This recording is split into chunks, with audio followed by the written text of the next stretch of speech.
Hi guys, so today I'm working on a BMW 535, the X-Drive model with the N55 engine.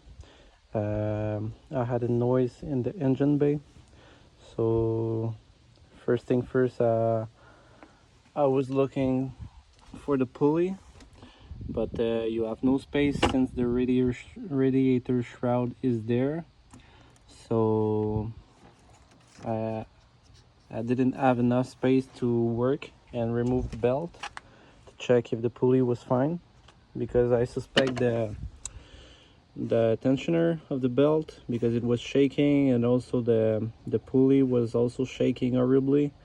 So first, if you want to remove the radiator shroud, you have this part with some screw that is hiding under here and also under there.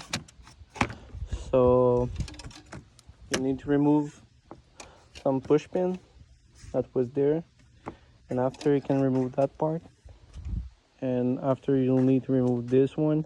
This one I have two screws here and also one there,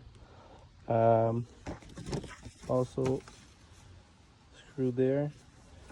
So after you remove that, you can remove the radiator shroud. The radiator shroud is only clipped, so there's some clip on the car here.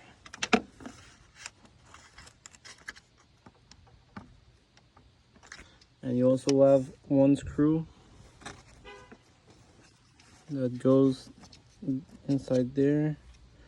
This part, sorry. Oh, whatever.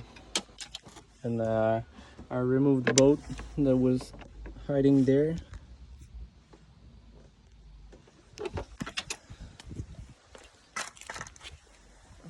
This is the bolt with the spacer.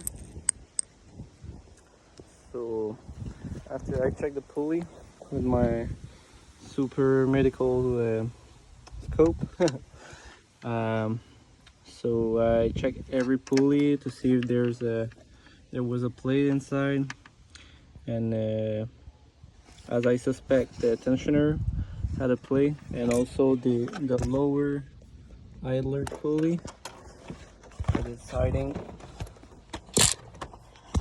right there beside the crank.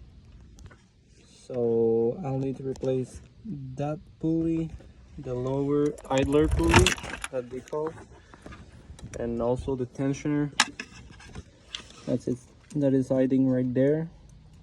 So I might do another video to replace it, since I don't have the part. I need to order it. So have a nice day, guys. Thank you for watching.